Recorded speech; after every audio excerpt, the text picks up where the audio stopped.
Hi, it's Carol Doherty. Today I want to talk about how do you advocate for your own career.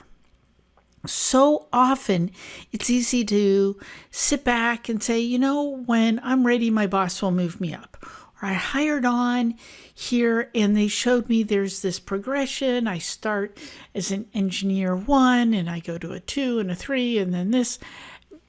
You know what? That's great. They may have this career ladder, but how can you be sure you're going to get the chances you want? Honestly, I hired into one company and they had great opportunities. It was a big company, so there were possibilities of moving. And so I brought it up to my boss. Hey, I'm interested in going over and, working on applying for this job over in another area. And he's like, you have great potential. You'd be really good at that job, but I need you to stay here because we've got this big project coming up this year. Okay. The project was interesting. So, okay. And then the next year it was, you have great potential, but I need you for. This happened like 3 times in a row. Then I started going, he's not interested in my career. He's interested in keeping me because I make his life easier. It's time to take charge of my own career. I ended up actually transferring factories. I left where I was because he wasn't going to help me get where I wanted to go. He was going to keep me in that same role, and I was bored out of my mind in it. Wasn't that it wasn't challenging, that it wasn't interesting, that it wasn't useful. It was nothing new. I wasn't growing. So I had to learn to speak up for myself. So here are the 5 things I would tell you are most important to start advocating for your own career, to start speaking up for what you want. First, get clear on what you want. Where do you want to go next? You don't have to know that, hey, I want to be the CEO when I retire or a factory manager when I retire, whatever.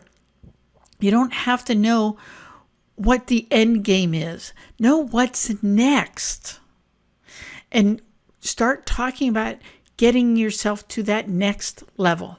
That's all you're doing. You're not talking about an end game. You're talking about next steps, next move, next level.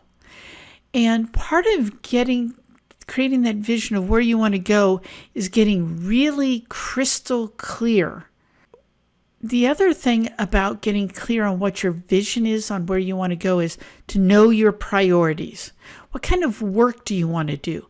What schedule do you want to have? Where do you want to be working? What kind of culture are you looking for? What kind of pay? All of whatever it is. What kind of autonomy you want to have? All of those things are important, and you need to understand what you want, what you're willing to accept, what are your priorities, so that you can speak to those. Somebody may offer you a great option that isn't going to work for you. That boss that kept holding me back did extend an opportunity to me. He said, hey, Carol, there's an opening that we wanted to give you a chance to look at. It would be production supervision. Okay, I'm not sure that's what I want to do, but okay, tell me more. And he said, it would be on 3rd shift. I just came back from maternity leave. I had a infant. I had a less than a 1-year-old, and their idea of giving me a career opportunity was to send me to 3rd shift. Really? I said no, but then they could say, we gave you this opportunity and you didn't take it. Now, you gave me something I didn't want. So I had to be clear on what I wanted and what I didn't want. I really didn't want production supervision to start with. Definitely not on 3rd shift with a infant at home. Are you kidding me? So know where you want to go and know what you want that to look like. Next, you need to start looking for opportunities to get there. What's out there? Are there opportunities within your organization that you would be interested in? Maybe you need to start looking outside. What are the possibilities? I'm not saying you have to commit to anything, but start looking what's out there. Know what's possible.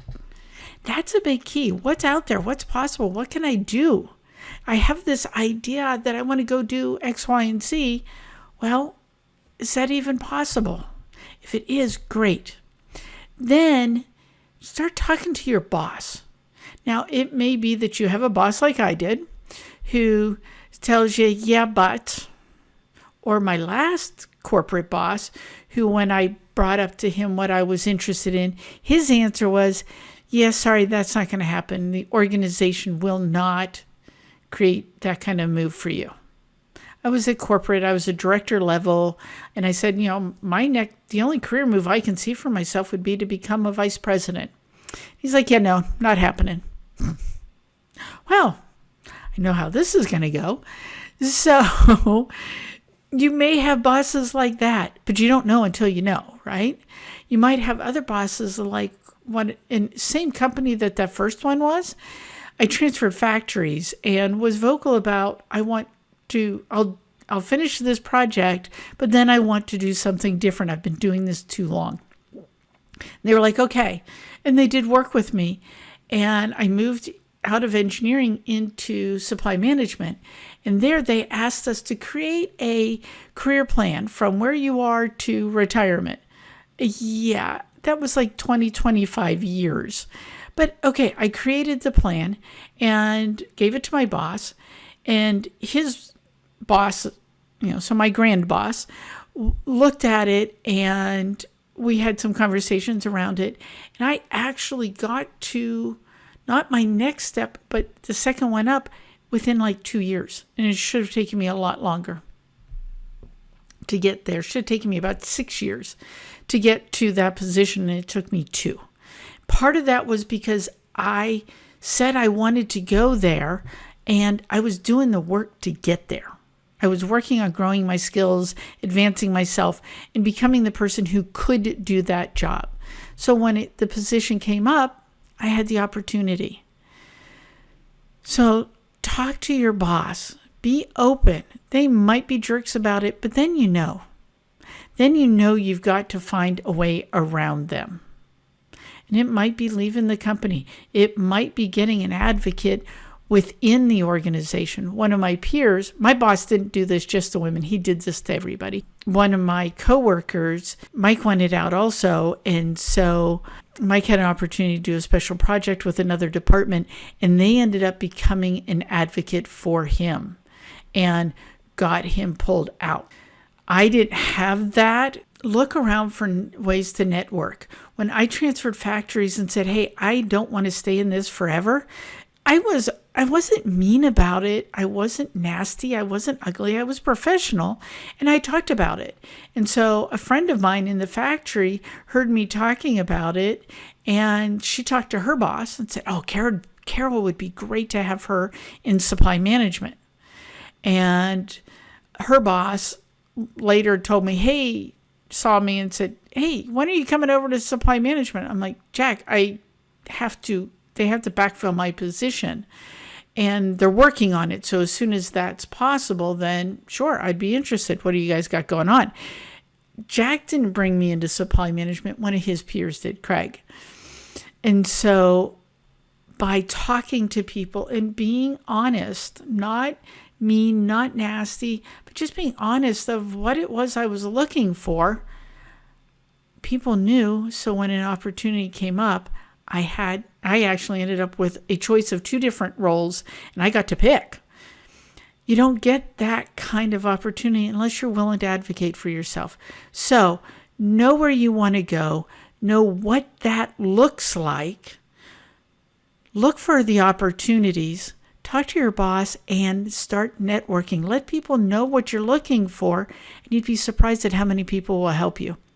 If you found value in this, please subscribe. I'd love to have you as part of that. You can check out more of what I have going on around career plans and your next move over on my Instagram, Carol S. Doherty. See you around.